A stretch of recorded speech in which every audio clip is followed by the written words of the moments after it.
News కి స్వాగతం. నేను మీ మహంతి. ముందుగినాటి ముఖ్యాంశాలు.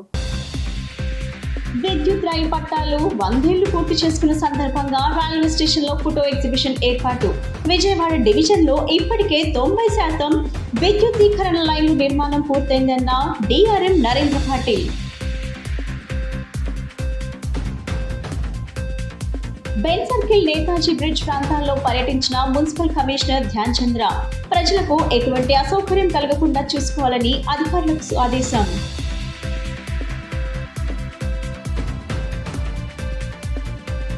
స్థానిక సంస్థల ఎన్నికల్లో గెలుపు కోసం ఎన్డీఏ నేతలు వైసీపీ శ్రేణులను బెదిరిస్తున్నారన్న మాజీ మంత్రి వెల్లంపల్లి శ్రీనివాస్. ఎన్నికల కమిషన్ పారదర్శకంగా ఎన్నికలు నిర్వహించాలని సూచన. గత 100 ఏళ్ల క్రితం ఫిబ్రవరి 3వ తేదీన విద్యుత్ రైలు పట్టాలెక్కి 100 సంవత్సరాలు పూర్తి చేసుకోవటం ఎంతో ఆనందంగా ఉందని రైల్వే డిఆర్ఎం నరేంద్ర పాటిల్ అన్నారు. విజయవాడ డివిజన్ లో 90% వరకు విద్యుద్దీకరణ లైన్లు నిర్మాణం పూర్తి చేయటం జరిగిందని తెలిపారు. తొలిసారి విద్యుత్ రైలు పట్టాలెక్కి 100 సంవత్సరాలు పూర్తయిన సందర్భంగా విజయవాడ రైల్వే స్టేషన్ లో ఫోటో ఎగ్జిబిషన్ ఏర్పాటు చేశారు.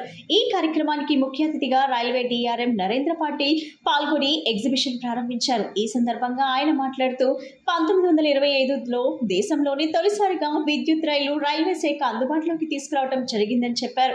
రైల్వేలో విద్యుద్దీకరణ మొదలై 100 ఏళ్లు అని, అంటే తొలిసారి విద్యుత్ రైలు పట్టాలెక్కి 100 సంవత్సరాలు నిండిందన్నారు. ఈ నేపథ్యంలో ఫిబ్రవరి 3 విద్యుద్దీకరణకు శతాబ్ది ఉత్సవాలను నిర్వహించుకోవటం జరుగుతుందని తెలిపారు. రైల్వే శాఖ సాధించిన విజయాలను తెలియజేసే విధంగా ఓ ఎగ్జిబిషన్ ఏర్పాటు చేయడం జరిగిందని తెలిపారు. ప్రధానమంత్రి నరేంద్ర మోడీ రైల్వే శాఖ విద్యుద్దీకరణ లైన్ల నిర్మాణానికి ఎంతగానో ప్రోత్సాహం అందిస్తున్నారని చెప్పారు. విజయవాడ డివిజన్ లో 90% వరకు విద్యుద్దీకరణ లైన్లు నిర్మాణం పూర్తి చేయడం జరిగిందని తెలిపారు.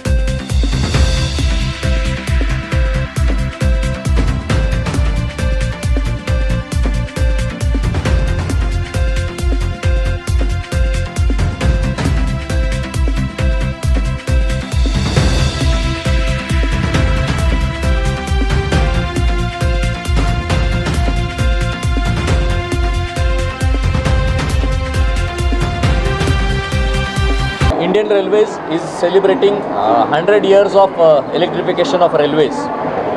In the month of February in 1925, 100 years ago, the first electrified train had ran between the erstwhile Victoria Terminus, now called CSMT, to Kurla. That was the first time when the electrified train ran in India.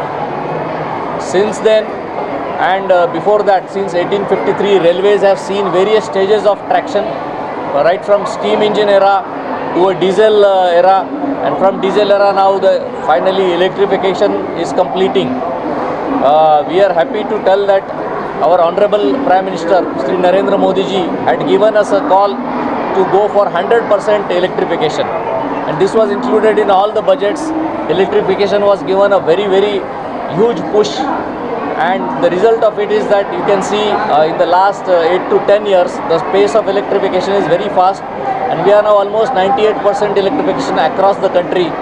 And our Railway Minister Shri Ashwini Vaishnav ji is hopeful that electrification will be completed by within next 12 to 18 months. Indian Railways will be 100% electrified, and in fact this will be the first ever railways in the world to be 100% electrified. 100 ఏళ్ల క్రితం అంటే ఈరోజు 3వ తారీఖు first electric train నడిచింది between Victoria terminal నుంచి కుర్లా వరకు, అంటే నేటి తరం సిఎస్టీఎం అంటారు. కరెక్ట్గా 100 ఏళ్ళు కంప్లీట్ సందర్భంగా ఇవాళ మనం ఫంక్షన్ జరుపుకుంటున్నాం.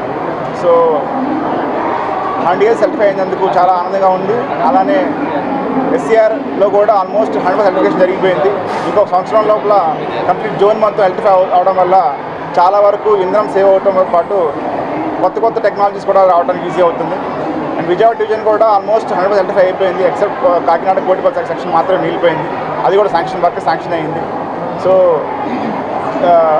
నరేంద్ర మోదీ గారి యొక్క ఆలోచనలు, అలానే మా రైల్వే మినిస్టర్ గారు ఒక చెప్పిన ప్రకారంగా GM గారు, మా PC గారు, DRM సార్ ఒక ప్రోత్సాహంతో డివిజన్ ఎలక్ట్రిఫికేషన్ ఫాస్ట్గా చేయడానికి ప్రయత్నిస్తున్నాం.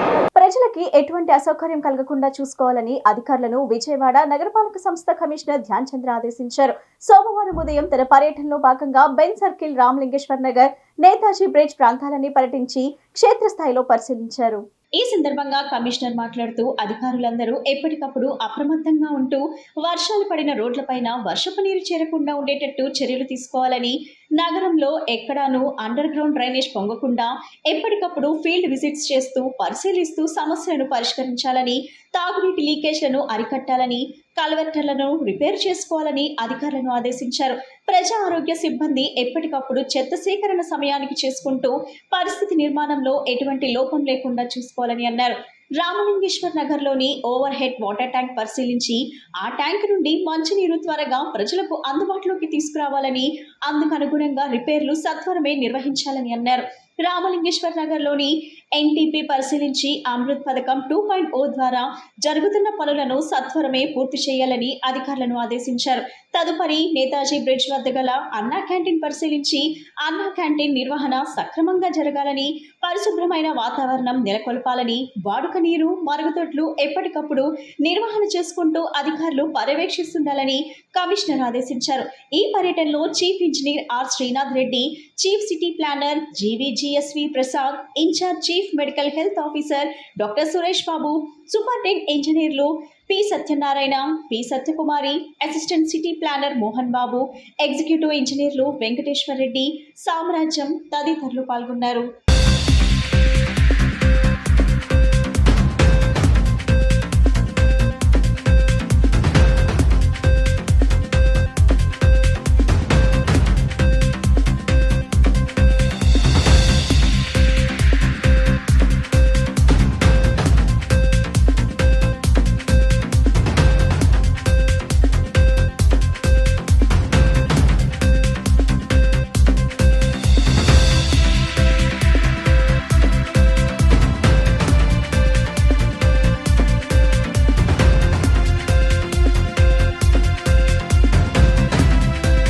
బడ్జెట్ అన్ని వర్గాల వారికి మేలు చేసేలా ఉందని బీజేపీ రాష్ట్ర అధికార ప్రతినిధి సాదినేని యామిని తెలిపారు. పేద మధ్యతరగతి ప్రజలకు వికసిత్ భారత్ ఫలాలు అందేలా ఉన్నాయన్నారు. కాంగ్రెస్ పార్టీ నేతలు ఓర్వలేక విమర్శలు చేస్తున్నారని ఆరోపించారు. బీజేపీ కార్యాలయంలో ఏర్పాటు చేసిన విలేకరుల సమావేశంలో ఆమె మాట్లాడారు. వైసీపీ నాయకులు కూడా విమర్శలు చేయడం హాస్యాస్పదంగా ఉందన్నారు. వైసీపీ పాలనలో కేంద్ర పథకాలకు స్టిక్కర్లు వేసుకున్నారని, గత 5 ఏళ్లలో అద్భుతమైన పాలన అన్నవారు ఇప్పుడు తప్పు పడుతున్నారని చెప్పారు. కూటమి ప్రభుత్వం ప్రజల కోసం, రాష్ట్రం కోసం పనిచేస్తుంటే తల్లి కాంగ్రెస్, పిల్ల కాంగ్రెస్లు మాపై బురద చల్లుతున్నారని విమర్శించారు. ఇలాంటి నీచ రాజకీయాలు చేస్తే వైసీపీకి ఈసారి ఆ 11 సీట్లు కూడా రావన్నారు. రోజున కేంద్ర ప్రభుత్వం నిర్మలా సీతారామన్ గారి ఆధ్వర్యంలో ప్రవేశపెట్టినటువంటి బడ్జెట్ ఇటు పేద ప్రజలకే కాకుండా అత్యధిక శాతం, దాదాపు 40 నుంచి 50% ఉన్నటువంటి మధ్యతరగతి ప్రజలందరికీ ఊరటనిస్తూ, అన్ని రంగాలకి కూడా సమ ప్రాధాన్యతనిస్తూ వికసిత భారత్ లక్ష్యాన్ని 2047 వికసిత భారత్ లక్ష్యాన్ని చేరుకునే విధంగా ఈ రోజున ఈ గేమ్ చేంజర్ లాంటి బడ్జెట్ని ప్రవేశపెట్టి ప్రజలందరి మన్ననను పొందుతోంది.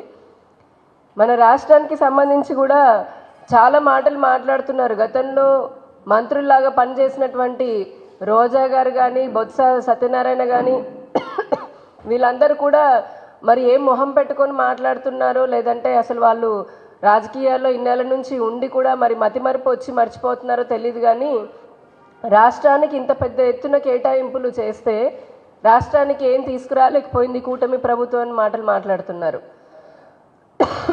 వారి హయాంలోనే పోలవరానికి ఇచ్చినటువంటి నిధులని సక్రమంగా ఉపయోగించుకోవడం చేతగాక, జల్ జీవన్ మిషన్తో సహా అమృత్ పథకం కానీ రాష్ట్ర ప్రభుత్వానికి ఇచ్చిన నిధులన్నీ దారి మళ్లించి గుడ్డుతో సహా అన్ని పబ్లిసిటీ స్టాంపులు, స్టిక్కర్లు వేసుకున్నటువంటి వాళ్ళ ఈ రోజున కూటమి ప్రభుత్వాన్ని ప్రశ్నిస్తుందని మేము సూటిగా ప్రశ్నిస్తున్నాం.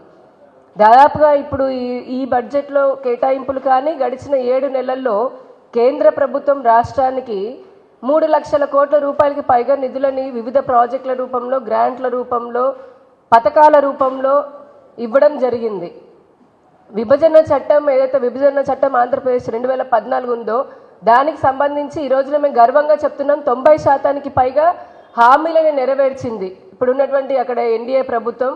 ఈ కూటమి ప్రభుత్వాన్ని కూడా ఇక్కడ మన రాష్ట్రంలో ఉన్నటువంటి ప్రభుత్వం కూడా దాన్ని అందిపుచ్చుకుంటోంది. స్థానిక సంస్థల ఎన్నికల్లో గెలుపుకై ఎన్డీఏ నేతలు వైసీపీ శ్రేణులను బెదిరిస్తున్నారని మాజీ మంత్రి వెల్లంపల్లి శ్రీనివాస్ అన్నారు. ఆయన విజయవాడలో మాట్లాడుతూ తమకు బలం లేకపోయినా కూటమి నేతలు స్థానిక సంస్థల ఎన్నికల్లో గెలుపొందిన వైసీపీ నాయకులను ప్రలోభ పెడుతున్నారన్నారు. ఎన్నికల కమిషన్ పారదర్శకంగా స్థానిక సంస్థల ఎన్నికలు జరపాలన్నారు. తిరుపతి డిప్యూటీ మేయర్ కి సంబంధించి ఎలక్షన్స్ లో కంటెస్ట్ చేస్తున్నారు. ఆ అభ్యర్థి యొక్క ఇంటిని ఏ విధంగా దుర్మార్గంగా వితౌట్ రూల్స్ పాటించకుండా అతన్ని భయపెట్టే విధంగా ఏ విధంగా జరిగిందో మీరందరికీ కూడా తెలిసిన విషయమే. వాటికి సంబంధించి ఈరోజు ఎలక్షన్ కమిషన్ కలవడం జరిగి ఒకటే వైఎస్ఆర్సీపీ పార్టీ తరఫున మేము చెప్పుకుంటున్నాం. ఏదైతే చక్కటి పారదర్శకంగా ఎలక్షన్ జరగాలి, ప్రతి ఒక్క అభ్యర్థిని కూడా ఎవరైతే కార్పొరేటర్స్ ఓటింగ్ వస్తారో వాళ్ళకి భద్రత కల్పించాలి. అదేవిధంగా ఒక ప్రత్యేక ఎన్నికల అధికారిని వేసి ఈ ఎలక్షన్స్ అంతా కూడా వాళ్ల పరిధిలో జరిపించాలి. ప్రతి ఒక్క కార్పొరేటర్ కావచ్చు, ఓటేసే హక్కు ఉన్న ప్రతి వాళ్ళకి కూడా భద్రత కల్పించాలని చెప్పని ఈ యొక్క రిప్రజెంటేషన్ కూడా ఇవ్వడం జరిగింది. గతంలో చంద్రబాబు నాయుడు గారు ఆయన ఒకటే చెప్పారు, ఎవరైనా సరే మా పార్టీలో రావాలంటే రాజీనామా చేయాలని చెప్పని. మరి స్థానిక సంస్థలకి ఆ సిద్ధాంతాలు వర్తించవా? ఆ సిద్ధాంతాలు వర్తించవా అంటే రాజ్యసభలకి ఎమ్మెల్సీలకి మాత్రమే మీకు వర్తిస్తాయి సిద్ధాంతాలు, వీటికి వర్తించవా? ఎందుకు మీరు దొడ్డిదారున మీరు వాళ్ళని చేర్చుకుని ఎందుకు మీరు ఆ పదవులు పొందాలని చూస్తున్నారు? ఆ పదవులన్నీ కూడా వైఎస్ఆర్సీపీ పార్టీ సంబంధించిన పదవులే కదా. ఎందుకు మీరు ద్వంద్వ వైఖరి అవలంబిస్తున్నారు? 165 సీట్లు గెలిచారు మీరు ఈ రాష్ట్రంలో. అదే చెప్తారు, దాదాపు 93%, 92% స్ట్రైకింగ్ రేట్ అని చెప్పని మీరు ప్రతి ఎన్నికలో చెప్పుకుంటున్నారు కదా. ఎందుకు మరి ఈ ప్రలోభాలు చేసి ఎందుకు చేస్తారు మీరు అన్ని కూడా? ఇవన్నీ రాష్ట్ర ప్రజలు గమనిస్తున్నారు. ఎందుకంటే ఇంకా అధికార దాహం తీరలా వీళ్ళకి. ఇంకా స్థానిక సంస్థల్లో కూడా ప్రజల యొక్క వాణి వినిపించకుండా ఏదైతే సూపర్ 6 హామీలు కావచ్చు, ఎన్నికల ముందు చెప్పిన హామీలు ఏ ఒక్కటి కూడా వాళ్ళు అమలు చేసిన పరిస్థితి లేదు. ఆ గొంతు బయటకు వినపడకుండా ఉండడానికి ప్రతి ఒక్క అవకాశాన్ని కూడా ఆయన చెప్తుంటాడు చంద్రబాబు నాయుడు. జిల్లాలో సాంఘిక సంక్షేమ వసతి గృహాల్లో ఉండి చదువుకుంటున్న 10వ తరగతి విద్యార్థులు పబ్లిక్ పరీక్షల్లో 100% ఉత్తీర్ణత సాధించేలా కృషి చేయాలని, ఏ ఒక్క విద్యార్థి ఫెయిల్ కాకుండా ప్రతి ఒక్కరిపైన ప్రత్యేకంగా దృష్టి సారించాలని జిల్లా కలెక్టర్ డాక్టర్ జి లక్ష్మీషా సహాయ సాంఘిక సంక్షేమం వసతి గృహ సంక్షేమ అధికారులను ఆదేశించారు. సోమవారం కలెక్టరేట్ శ్రీ పింగళి వెంకయ్య సమావేశ మందిరంలో జిల్లా సాంఘిక సంక్షేమ శాఖ ఆధ్వర్యంలో సహాయ సాంఘిక సంక్షేమ వసతి గృహ సంక్షేమ అధికారులు ట్యూటర్లతో కలెక్టర్ లక్ష్మీషా సమావేశం నిర్వహించారు.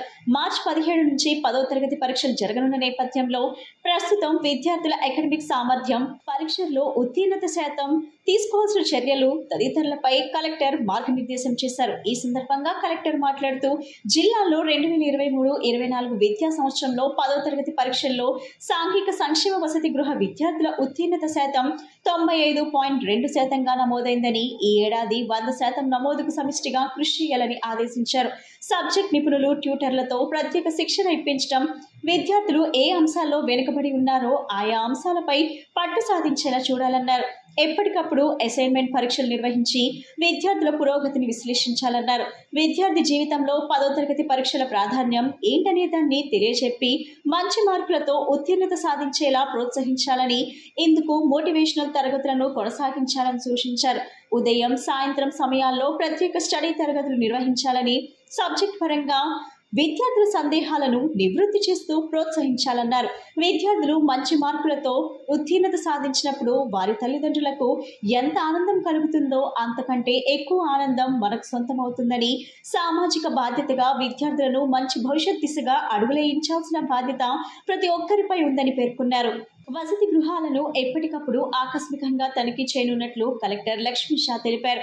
సమావేశంలో డిఆర్డీఏ పీడీ కె శ్రీనివాసరావు, సాంఘిక సంక్షేమ శాఖ సూపరింటెండెంట్లు ఎన్ సునీత, ఏ ఆంజనేయులు, సహాయ సాంఘిక సంక్షేమ వసతి గృహ సంక్షేమ అధికారులు తదితరులు పాల్గొన్నారు. ఇంద్రకీలాద్రిపై వేంచేసి ఉన్న శ్రీ కనకదుర్గమ్మ చదువుల తల్లి సరస్వతీదేవిగా భక్తులకు కనువిందు చేసింది. శ్రీ పంచమిని పురస్కరించుకొని దుర్గమ్మను సరస్వతీదేవిగా అలంకరించారు. విద్యార్థులకు ఉచిత దర్శనం కల్పించారు. సరస్వతీదేవి ప్రసాదంగా పెన్ను, ఫోటో, కంకణాన్ని అందజేశారు. ఈ సందర్భంగా అమ్మవారి సన్నిధిలో శాస్త్రోక్తంగా సరస్వతి యాగాన్ని నిర్వహించారు. ఇంద్రకీలాద్రిపై పంచమి వేడుకలు ఘనంగా జరిగాయి. అఖిలాండ కోటి బ్రహ్మాండ నాయకి కనకదుర్గమ్మ చదువుల తల్లి సరస్వతీదేవి అలంకారంతో భక్త కోటికి దర్శనమిచ్చారు. జ్ఞానప్రదాయిని దర్శనం కోసం భక్తులు బారులు తీరారు. ధవల వస్త్రాలతో జపమాల, పుస్తకాన్ని ధరించి బంగారు వీణ మీటుతున్న శ్రీ సరస్వతీదేవి దర్శనంతో భక్తజనం పులకాంతులయ్యారు. విద్యార్థులు ఉచితంగా దర్శించుకునే విధంగా దుర్గగుడి అధికారులు ప్రత్యేక ఏర్పాటు చేశారు. అమ్మవారి దర్శనం కోసం వచ్చే విద్యార్థులు ప్రత్యేక క్యూ మార్గాల ద్వారా కొండపైకి చేరుకుంటున్నారు. అమ్మవారి మూల విరాట్ దర్శించుకున్న విద్యార్థుల అనంతరం 6వ అంతస్తులో ఉన్న అమ్మవారి ఉత్సవమూర్తిని దర్శించుకునే విధంగా ఏర్పాటు చేశారు. అమ్మవారి దర్శనం అనంతరం ఆలయ సిబ్బంది విద్యార్థులకు అమ్మవారి రక్షా కంకణం, అమ్మవారి ఫోటో, చిన్న లడ్డు తదితర వాటిని ఉచితంగా అందజేశారు.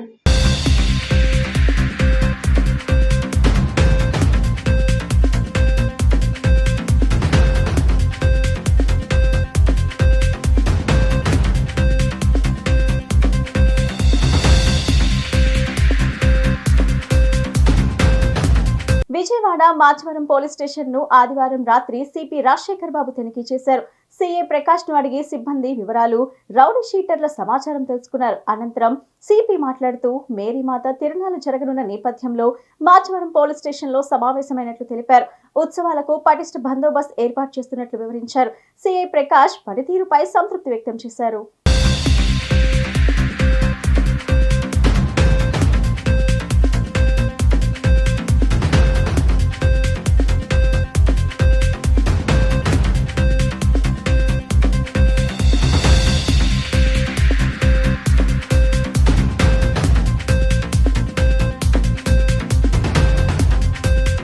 హెల్మెట్ తన ప్రాణాన్ని కాపాడిందని విజయవాడకు చెందిన మధుసూదన్ రావు తెలిపారు.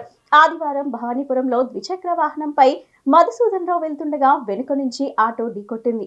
ఈ క్రమంలో తనకు హెల్మెట్ ఉండటంతో ప్రాణాలు కాపాడుకోగలిగానని భవానీపురం పోలీసులతో కలిసి మధుసూదన్ రావు సోమవారం సంయుక్తంగా వీడియోని విడుదల చేశారు. ద్విచక్ర వాహనదారులు ప్రతి ఒక్కరూ హెల్మెట్ ధరించాలని సూచించారు. నమస్కారం సార్, నా పేరు కే మధుసూదన్ రావు. నేను నిన్న విజయవాడ దుర్గగుడి నుంచి భీమపట్నం వెళ్ళే దారిలో నాకు వెనకాల నుంచి ఒక కారు వచ్చి గుద్దింది. దాన్ని గుద్దడం వల్ల నేను ఎదురున్న ఆటో మీద పడ్డాను. నాకు హెల్మెట్ ఉండడం వల్ల తలకి ఎటువంటి గాయాలు జరగకుండా ఎటువంటి దెబ్బలు జరగలేదు. నేను చాలా సేఫ్గా ఉన్నాను. సిపి గారు ఇచ్చిన ఆదేశాల ప్రకారం మేము హెల్మెట్ని యూజ్ చేయడం వల్ల నాకు ఎటువంటి ఇంజురీ జరగలేదు. మీరు మీ కుటుంబాలతో క్షేమంగా ఉండాలంటే ఈ హెల్మెట్ని ధరించండి. దేశంలో ఉండే అటవీ సంపదని, ఖనిజాలని, వనరులను కార్పొరేటర్లకు కట్టబెట్టే విధంగా మోడీ ప్రభుత్వం వ్యవహరిస్తుందని సిపిఐ ఎంఎల్ న్యూ డెమోక్రసీ రాష్ట్ర అధికార ప్రతినిధి చిట్టిపాటి వెంకటేశ్వరరావు ఆరోపించారు. కగార్ ఆపరేషన్ పేరుతో దేశంలోని అటవీ ప్రాంతంలో మారణ హోమం సృష్టిస్తున్నారన్నారు. దేశ ప్రజల్లో సింహభాగంగా ఉన్న రైతాంగం, కార్మిక వర్గం ఎదుర్కొంటున్న గిట్టుబాటు ధరలు, లేబర్ కోడ్లు రద్దు చేసి పాత కార్మిక చట్టాల పునరుద్ధరణ చేయాలని డిమాండ్ చేశారు. గాంధీనగర్లోని ప్రెస్ క్లబ్ లో కగార్ పేరిట కేంద్ర ప్రభుత్వం ఆదివాసీలపై జరుపుతున్న మరణకాండపై సిపిఐ ఎంఎల్ న్యూ డెమోక్రసీ ఆధ్వర్యంలో రౌండ్ టేబుల్ సమావేశం నిర్వహించారు. ఈ సందర్భంగా సిపిఐ ఎంఎల్ న్యూ డెమోక్రసీ రాష్ట్ర అధికార ప్రతినిధి చిట్టిపాటి వెంకటేశ్వరరావు మాట్లాడుతూ దేశం కగార్ పేరుతో అటవీ ప్రాంతాల్లో ఒక మారణ హోమం జరుగుతుందని ఆరోపించారు. కేంద్ర హోంమంత్రి అమిత్ షా దేశంలో నక్సలిజాన్ని రూపుమాపుతామనే పేరుతో దేశ ప్రజలతో మాట్లాడుతున్నాడన్నారు. అది పైకి చెప్పే మాట అని అసలు ఉద్దేశం దేశంలో ముఖ్యంగా అటవీ ప్రాంతాల్లో ఉంటే అటవీ సంపదని, ఖనిజాలని, వనరులని కొల్లగట్టి కార్పొరేటర్లకు కట్టబెట్టే లక్ష్యంతో మోడీ ప్రభుత్వం పనిచేస్తుందని ఆరోపించారు. అటవీ చట్టాల్లో మార్పులు పార్లమెంట్ ఆమోదించకుండానే ఆదేశాల రూపంలో కొన్ని తీసుకొచ్చిందని, వీటికి వ్యతిరేకంగా ఆదివాసీలు ఆందోళన చేస్తున్నారన్నారు. దానికి నాయకత్వం వహిస్తున్న నాయకులను ఊచకోత కోసి వారిపై నక్సలిజం ముసుగేస్తున్నారన్నారు. ఈ సామూహిక హత్యాకాండ మీద, రాజ్యాంగ హక్కుల ఉల్లంఘన మీద సుప్రీంకోర్టు జడ్జిలతో ఒక విచారణ కమిటీ వేయాలని రౌండ్ టేబుల్ సమావేశంలో నిర్ణయించినట్లు స్పష్టం చేశారు. నా పేరు Chittipati Venkateswarlu, CPIML new democracy రాష్ట్ర అధికార ప్రతినిధి. ఇవాళ కగార్ పేరుతో దేశంలో ముఖ్యంగా అటవీ ప్రాంతాల్లో ఒక మారణ హోమం జరుగుతూ ఉంది. కేంద్ర హోంమంత్రి అమిత్ షా ఇవాళ దేశంలో నక్సలిజాన్ని రూపుమాపుతామనే పేరుతోటి దేశ ప్రజలతోటి మాట్లాడుతున్నాడు. అది పైకి చెప్పే మాట. అసలు ఉద్దేశం దేశంలో ముఖ్యంగా అటవీ ప్రాంతాల్లో ఉంటే అటవీ సంపదని, ఖనిజాలని, వనరులని కొల్లగొట్టి కార్పొరేట్లకు కట్టబెట్టే లక్ష్యంతో ఇవాళ మోదీ ప్రభుత్వం పనిచేస్తూ ఉంది. దానిలో భాగంగానే ఇవాళ అటవీ చట్టాల్లో మార్పులు తీసుకొచ్చింది. ఈ అటవీ చట్టాల్లో మార్పుల్ని పార్లమెంట్ ఆమోదించకుండానే ఆర్డినెన్స్ రూపంలో కొన్ని తీసుకొచ్చింది. వీటికి వ్యతిరేకంగా ఆదివాసీలు ఆందోళన చెందుతున్నారు. ఈ అడవి సంపద వేల సంవత్సరాల నుంచి సాంప్రదాయంగా మేము ఇక్కడ కొనసాగుతున్నాం, ఈ అడవి మాది, ఈ సంపద మాది అని అక్కడ ఆదివాసీలు ఉద్యమిస్తూ ఉన్నారు. దానికి నాయకత్వం ఇస్తున్న పార్టీలని లేదా దానికి నాయకత్వం ఇస్తున్న ఆదివాసీల్ని ఓచకోత కోసి నక్సలిజం ముసుకేసి మామూలుగా అక్కడ ఆయుధాలు లేకపోయినా కూడా వాళ్ళని చంపి వాళ్ళ చేతుల్లో ఆయుధాలు పెట్టి ప్రజలను కూడా ఆదివాసీలను కూడా డ్రెస్సులు వేసి చంపుతున్న పరిస్థితుంది. అందుకే ఈ హత్యాకాండ మీద, రాజ్యాంగ హక్కుల ఉల్లంఘన మీద సుప్రీంకోర్టు జడ్జితోటి ఒక విచారణ కమిటీ వేసి గతంలో ఎలా అయితే భార్గవ్ కమిషన్ వేసి ఒక హత్యాకాండకు వ్యతిరేకంగా ఆనాడు ప్రభుత్వం ఇందిరాగాంధీ కాలంలో జరిగిందో భార్గవ్ కమిషన్ వేశారో ఆ రకంగా ఇవాళ జరుగుతున్న ఒక సామూహిక హత్యాకాండ మీద సుప్రీంకోర్టు తోటి ఒక కమిషన్ వేయాలని ఇవాళ రౌండ్ టేబుల్ సమావేశాన్ని ఏర్పాటు చేశాం. దీనికి వ్యతిరేకంగా జరిగేటి ఈ కార్యక్రమం ఏదైతే ఉందో ఈ కార్యక్రమాన్ని కూడా రౌండ్ టేబుల్ సమావేశంలో చర్చించి మేము తీసుకోవాలని ఉద్దేశంతో ఈ సమావేశాన్ని ఏర్పాటు చేయడం జరిగింది. ఉద్యోగ జీవితాన్ని, ఆరోగ్యాన్ని సర్వనాశనం చేసే మాదక ద్రవ్యాలకు విద్యార్థులు దూరంగా ఉండాలని police IG inspector of general eagle wing AP A Ravikrishna అన్నారు. సోమవారం ఉదయం విజయవాడలోని పిబి సిద్ధార్థ కళాశాలలో సే నో టు డ్రగ్స్ పేరుతో జరిగిన అవగాహన సదస్సులో ఆయన మాట్లాడారు. 1985 నాటి మాదక ద్రవ్యాల నిరోధక చట్టం కఠినంగా అమలవుతుందని, ఏ కారణంగానైనా విద్యార్థులు చట్టానికి చిక్కితే కనీసం 20 ఏళ్ల పాటు జైలు శిక్ష తప్పదని హెచ్చరించారు. డ్రగ్స్ అనుమానితుల సమాచారాన్ని 1972 హెల్ప్ లైన్ నెంబర్ కు అందించాలని కోరారు. జిల్లా పోలీస్ సూపరింటెండెంట్ కె నగేష్ బాబు మాట్లాడుతూ, సంతోషకరమైన జీవితం పట్ల మనకు అనేక అపోహలున్నాయని, అందరూ మనల్ని గమనిస్తుంటారని, జాగ్రత్తగా, బాధ్యతగా, మంచి పౌరులుగా ఉండాలన్నారు.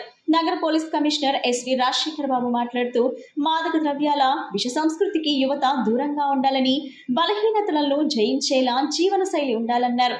ఆంధ్ర, ఒడిశా సరిహద్దు ప్రాంతాల్లో గతంలో 10,000 ఎకరాల్లో గంజాయి సాగయ్యేదని డ్రోన్ల సాయంతో కట్టడి చేశామని, ఇప్పుడు గంజాయి సాగు 50 ఎకరాలకు పడిపోయిందన్నారు. డ్రగ్స్ రహిత సమాజం కోసం ఈగల్ టీం పనిచేస్తుందన్నారు. విద్యార్థులు అడిగిన పలు ప్రశ్నలకు ఐజీ, ఎస్పీ చివరగా సమాధానాలు ఇచ్చారు. కళాశాల principal doctor Megha Ramesh, director Vemuri Baburao, dean ఆచార్య రాజేష్, సి జంపాల, ఆంగ్ల అధ్యాపకులు డాక్టర్ శ్రీలత, సిహెచ్ రాజేశ్వరి పాల్గొన్నారు.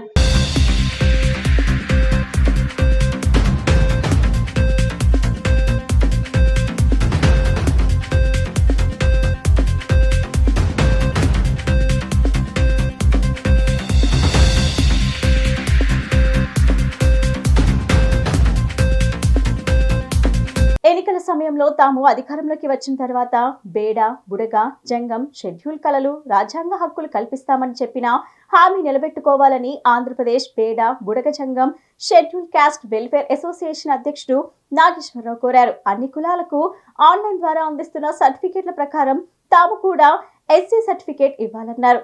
కేంద్ర, రాష్ట్ర ప్రభుత్వాలు అందిస్తున్న అన్ని సంక్షేమ పథకాలు కూడా తాముకు కూడా వర్తించే విధంగా చర్యలు తీసుకోవాలన్నారు. ముఖ్యమంత్రి చంద్రబాబు, ఉప ముఖ్యమంత్రి పవన్ కళ్యాణ్ తమ సమస్యలపై స్పందించాలని కోరారు.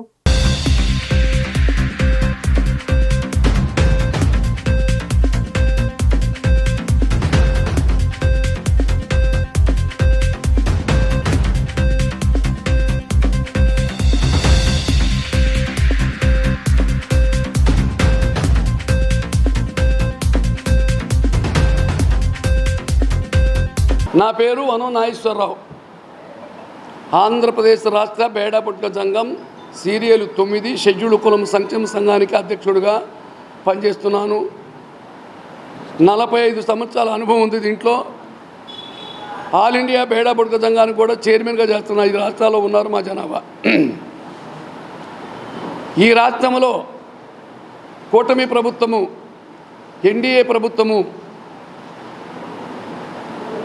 గౌరవనీయులు మాన్యశ్రీ నారా చంద్రబాబు నాయుడు ముఖ్యమంత్రి వర్యులకి, అదేవిధంగా జనసేన పార్టీ ఉప ముఖ్యమంత్రి పవన్ కళ్యాణ్ గారికి, అదేవిధంగా భారతదేశంలో ప్రధానమంత్రి అయిన శ్రీ గౌరవనీయులు నరేంద్ర మోడీ గారు కూటమి ప్రభుత్వానికి మా విజ్ఞప్తి విన్నపం. అయ్యా, 59 కులాలు షెడ్యూల్ కులాలకి సమన్యాయం చేయటానికి, సామాజిక న్యాయం చేయటానికి ఒక కమిషన్ నియమించారు. ఆ కమిషన్ కూడా 13 జిల్లాలు తిరిగి తర్వాత వారి కార్యక్రమం వారు జరుపుతూ ఉన్నారు. మాకు ఈ కూటమి ప్రభుత్వం మీద, మాన్యశ్రీ చంద్రబాబు నాయుడు మీద మాకు పూర్తి నమ్మకం, విశ్వాసం ఉంది. ఆయన యొక్క అనుభవం కానీ, ఆయన యొక్క సీనియారిటీ కానీ, సామాజిక న్యాయం సమన్యాయం చేయాలని చెప్పే ఉద్దేశంతో ఈ 59 కులాలకి న్యాయం చేయాలని చెప్పేసే ఉద్దేశంలో ఉన్నారు నారా చంద్రబాబు నాయుడు ముఖ్యమంత్రి వర్యులు. మాకు మాట ఇచ్చున్నారు, బేడా బుడక సంఘం ఎస్టీ కులానికి రాజ్యాంగపరమైన మీ హక్కులో మేము రాగానే కుల ధృవీకరణ పత్రము ఎస్సీ సర్టిఫికేట్ ఇస్తామని చెప్పేసి కూడా మాకు మాట ఇచ్చారు. వార్తలు ముగించే ముందు ముఖ్యాంశాలు మరోసారి. విద్యుత్ రైలు పట్టాలు 100 ఏళ్లు పూర్తి చేసుకున్న సందర్భంగా రైల్వే స్టేషన్ లో ఫోటో ఎగ్జిబిషన్ ఏర్పాటు. విజయవాడ డివిజన్ లో ఇప్పటికే 90% విద్యుద్దీకరణ లైన్లు నిర్మాణం పూర్తయిందన్న DRM Narendra Patil. Benz circle, Netaji bridge ప్రాంతాల్లో పర్యటించిన మున్సిపల్ కమిషనర్ ధ్యాన్ చంద్ర. ప్రజలకు ఎటువంటి అసౌకర్యం కలగకుండా చూసుకోవాలని అధికారులకు ఆదేశం.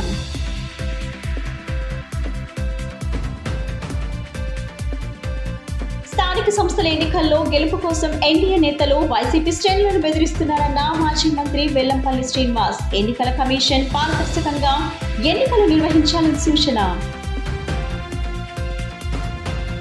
ఈ బులెటిన్ ఇంతటితో సమాప్తం. తిరిగి మరో బులెటిన్ కలుద్దాం. నమస్కారం.